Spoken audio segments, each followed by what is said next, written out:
प्यारे साथियों, हमने पिछले सेशन में पढ़ा था हिंदी भाषा और व्याकरण के सामान्य परिचय के बारे में। तो पिछले सेशन में हमने पढ़ा था हिंदी क्या है और भारतीय आर्य भाषा है। आज हम हिंदी भाषा और व्याकरण के सामान्य परिचय में हम आज जानने वाले हैं भाषा के बारे में। तो हम जान लेते हैं भाषा के बारे में कि जो भाषा है अपने, है ना, तो भाषा शब्द की उत्पत्ति संस्कृत के भाष धातु से हुई है, जिसका अर्थ है कहना या व्यक्त करना या फिर प्रकट करना। मतलब मनुष्य द्वारा अपनी भावनाओं का आदान प्रदान करना ही क्या कहलाता है? भाषा कहलाता है। अगर भाषा नहीं होती तो मनुष्य द्वारा अपनी भावनाओं को प्रकट नहीं किया जाता और दूसरों की भावनाओं को नहीं सुना जाता। इसलिए हमारे जीवन में भाषा का अत्यंत महत्व स्थान है।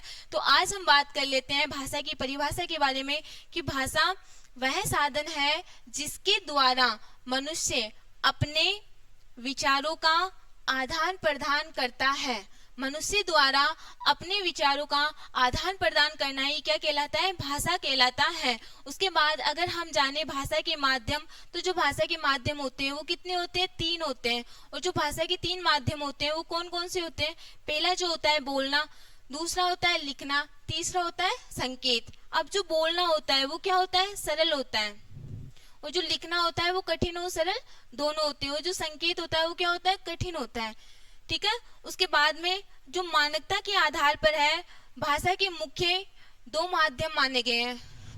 मानकता के आधार पर भाषा के कितने माध्यम माने गए? 2 माध्यम माने गए। और जो वो 2 माध्यम है वो कौन कौन से हैं? जो अपना पहला है वो कौन सा है? मौखिक। और जो दूसरा है वो कौन सा है? लिखित।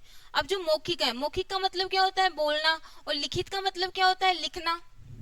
ठीक है।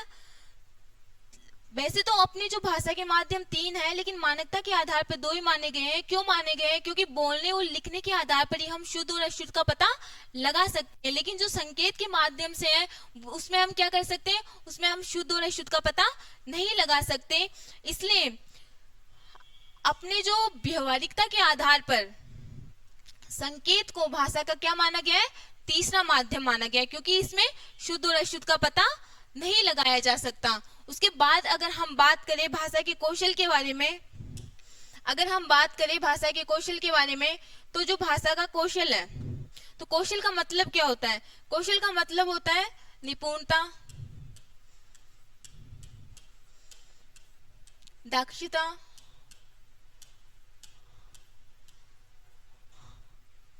और कुशलता।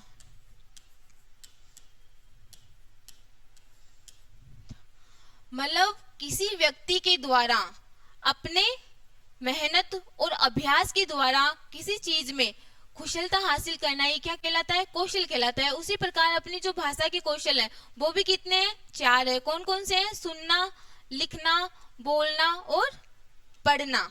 ठीक है। तो अगर वैसे तो अपने भाषा के 4 कौशल है, लेकिन जो मारिया मांटेसरी का जो क्रम है उन्होंने क्या बताया है भाषा के कौशल का क्रम? कि मनुष्य पहले क्या करता है? सुनता है। उसके बाद वो क्या करता है? बोलना स्टार्ट करता है, फिर वो लिखना शुरू करता है, फिर वो पढ़ना शुरू करता है। अगर हम इसको ट्रिक के माध्यम से ले तो हम बोल सकते हैं ना, जैसे कि कोई लड़के या लड़कियां शादी में जाते हैं और जब उनकी मंडली होती है तो अगर किसी लड़की को कोई लड़का पसंद आ जाता है तो वो अपनी जो सबसे खास सहेली होती है ना उसको कहती है ना, ओए देखना वो लड़का कितना सुंदर है। और अगर किसी लड़के को कोई लड़की पसंद आ जाए तो वो अपने पड़ोस में जो उसका खास प्रिय दोस्त होता है उसको कहता है ना, ओए देखना वो लड़की कितनी सुंदर है। तो इसी प्रकार हमने ट्रिक बनाई है कि सुनना, वो लड़का कितना प्यारा है, तो एस से क्या हो गया? सुनना, बी से क्या हो गया? बोलना, एल से क्या हो गया? लिखना, और पी से क्या हो गया? पढ़ना।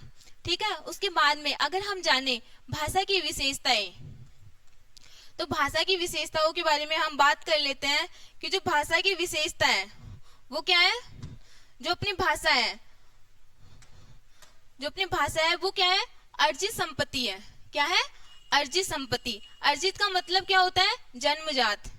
क्या होता है अर्जित का मतलब? जन्मजात।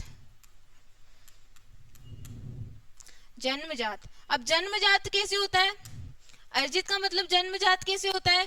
कि बच्चा जब जन्म लेता है तो बोलना तो उसको पहले से ही आता है, लेकिन जो बातें वो सीखता है वो कहाँ पे रह के सीखता है, समाज में अपने परिवार वालों के पास रहकर जो सीखता है वो कैसे सीखता है, वो अनुकरण के माध्यम से सीखता है। और अनुकरण के माध्यम से कैसे सीखता है कि जब बच्चा अपने दादा मम्मी पापा के संपर्क में जाता है तो वो क्या करता है, दादी उससे कहती है कि बेटा बोलो दादी, बेटा बोलो पापा, बेटा बोलो मम्मी। तो दादी का अनुकरण करके जो बच्चा सीखता है उसे क्या कहा जाता है, अनुकरण कहा जाता है। उसके बाद अगर हम बात करें तो अपनी जो भाषा है वो क्या है, भाव संप्रेषण का माध्यम है। मतलब अगर भाषा नहीं होती तो मनुष्य अपनी भावनाओं को प्रकट नहीं कर पाता और ना ही दूसरों की भावनाओं को सुन पाता है। इसलिए भाषा द्वारा ही मनुष्य द्वारा अपनी भावनाओं को क्या किया जाता है, व्यक्त किया जाता है। उसके बाद में क्या होता है कि भाषा जो होती है वो परिवर्तनशील होती है। भाषा परिवर्तनशील कैसे होती है, क्योंकि अगर जैसे कि कोई व्यक्ति एक तो बोलता है टाइम, ठीक है, और वही दूसरा व्यक्ति उसी टाइम को क्या बोलता है, टेम, ठीक है।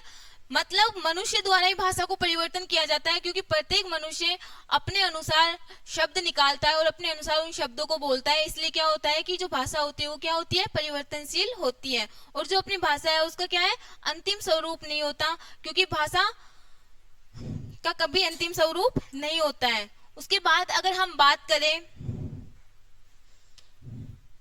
तो हम बात कर लेते हैं भाषा के विविध रूप। हम बात कर लेते हैं भाषा के विविध रूप। किसके बारे में बात कर रहे हैं हम, भाषा के विविध रूप।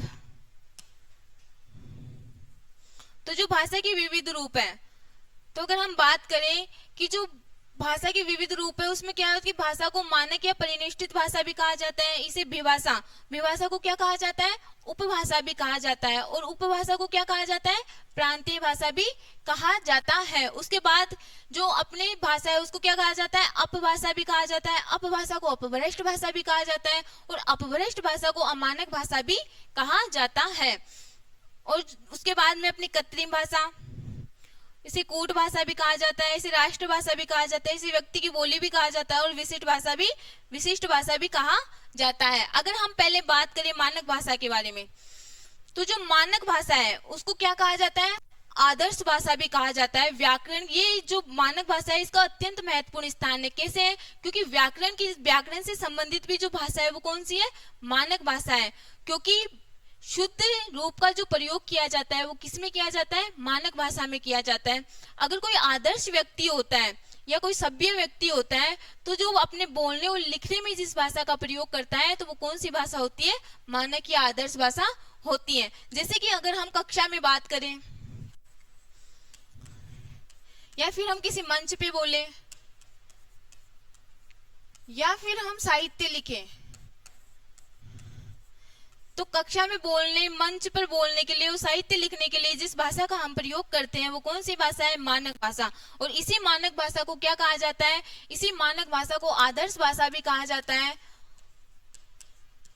आदर्श भाषा भी कहा जाता है और इसे टकसाल भाषा भी कहा जाता है, टकसाल भाषा भी कहा जाता है। इसके बाद जो अपने दूसरा रूप है वो कौन सी, विभाषा, ठीक है, जिसे उपभाषा और प्रांतीय भाषा भी कहा जाता है। अब जो उपभाषा होती है, जो उपभाषा होता है वो क्या है, बोली से बड़ा क्षेत्र होता है। कैसे होता है कि जो बोली होती है वो क्या होती है, सीमित क्षेत्र में बोली जाती है, लेकिन जो उपभाषा है ना वो बड़े क्षेत्र में बोली जाती है। और उपभाषा में क्या किया जाता है, साहित्य भी लिखा जाता है। क्या लिखा जाता है, साहित्य भी लिखा जाता है।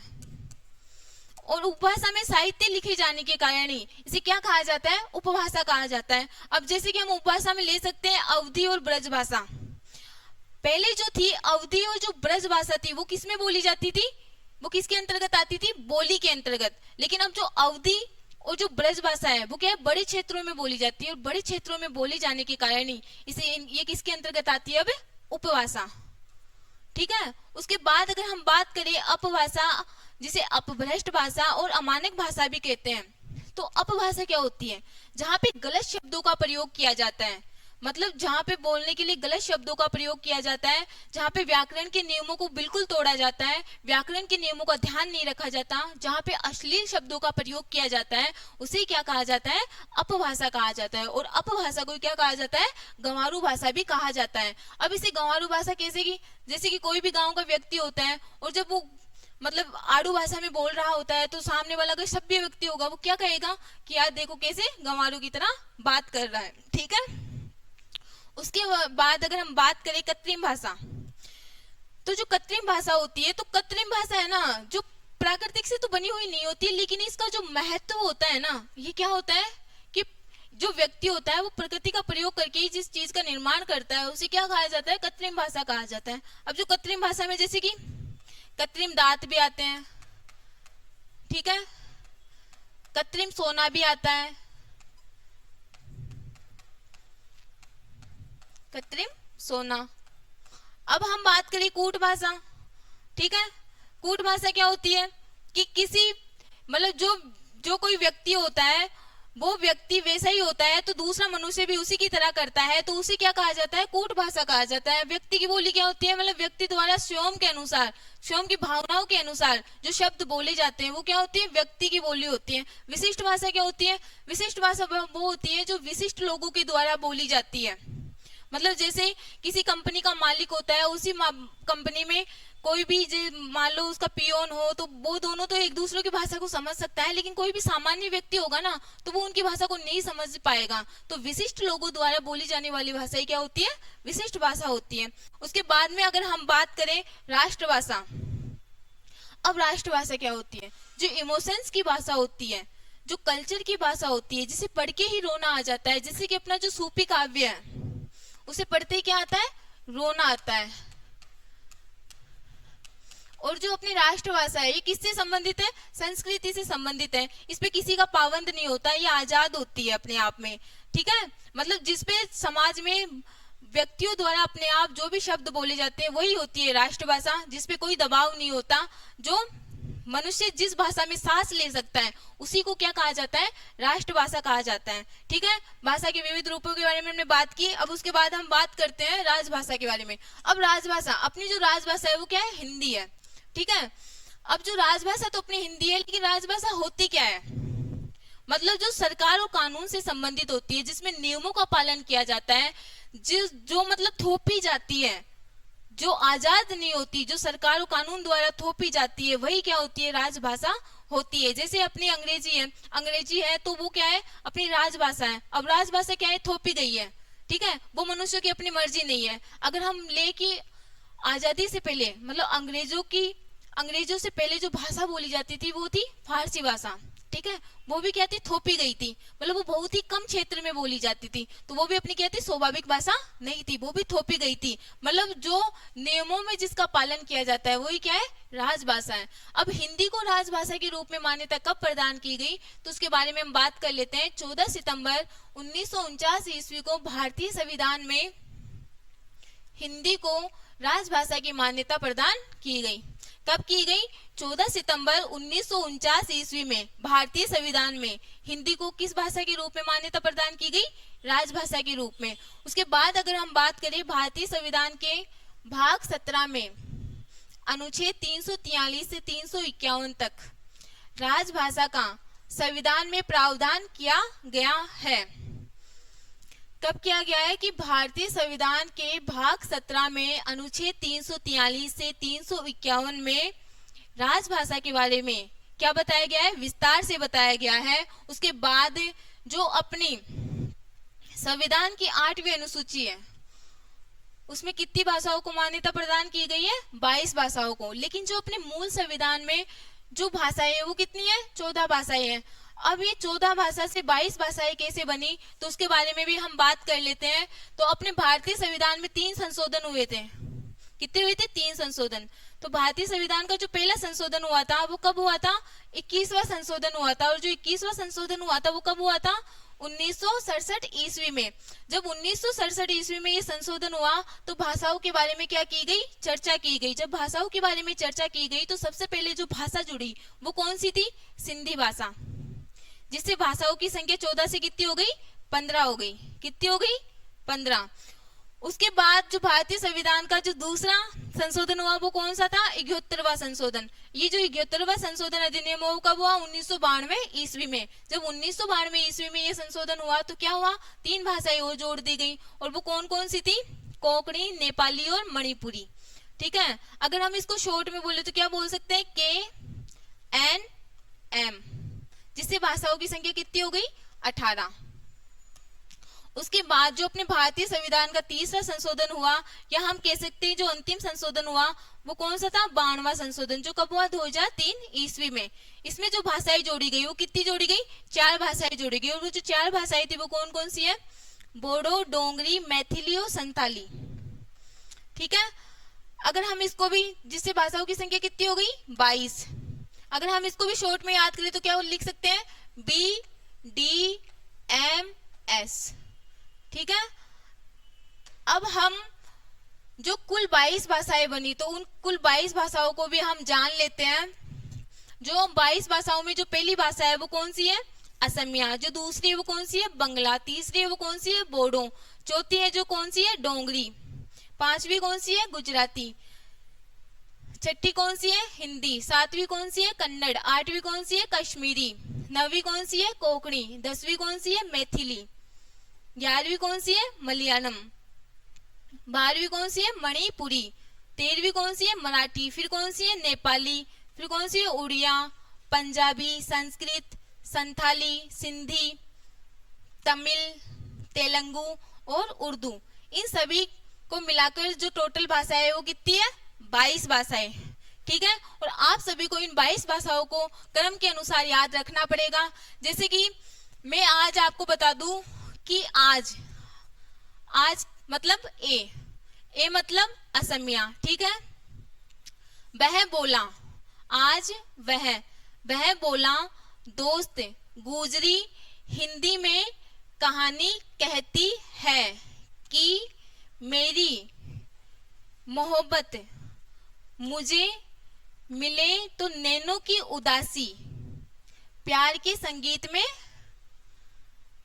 संगीत से सारे तूफान की उड़ान, सारे तूफान से तेज उड़ान भर ले। ठीक है। मतलब क्या हुआ कि आज मतलब ए का मतलब क्या हो गया, असमिया। बी का मतलब क्या हो गया, बंगला। और इसमें आज का मतलब क्या हो गया, असमिया। फिर बोला कि आज वह का मतलब बंगला। ठीक है। फिर उसके बाद में कि आज वह बोला से क्या हो गया, बोडो। दोस्त से क्या हो गया, डोंगरी। गुजरी से क्या हो गया, गुजराती। ठीक है। हिंदी से क्या हो गया, हिंदी। ठीक है। फिर उसके बाद में क्या होगी, गुजरी ने कहा कि गुजरी हिंदी में क्या कहती है, कहानी कहती है। कहानी से क्या हो गया, कन्नड़।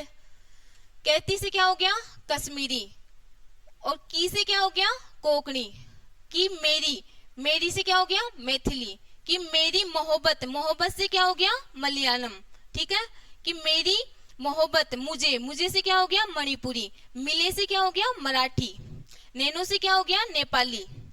नैनो की उदासी से क्या हो गया, उड़िया। ठीक है। नैनो की उदासी किस में बदल जाए, प्यार के संगीत में। प्यार से क्या हो गया, पंजाबी। संगीत से क्या हो गया, संस्कृत। ठीक है। नैनो की उदासी प्यार के संगीत में सारे से क्या हो गया, संताली। सारे तूफान से क्या हो गया, सिंधी। सारे तूफान से तेज से क्या हो गया, तेलुगु। उड़ान से क्या हो गया, उर्दू। सारे तूफान से तेज उड़ान भर ले। ठीक है। मुझे आशा है कि आप सभी को भाषा का विस्तार बहुत अच्छे से समझ में आया है। अब मिलते हैं हम हिंदी भाषा और व्याकरण के तीसरे सेशन में। तब तक आप अपनी पढ़ाई करो, पढ़ाई में व्यस्त रहो, बहुत अच्छे से पढ़ाई करो, नो टेंशन। ओके, ठीक है। Okay, bye.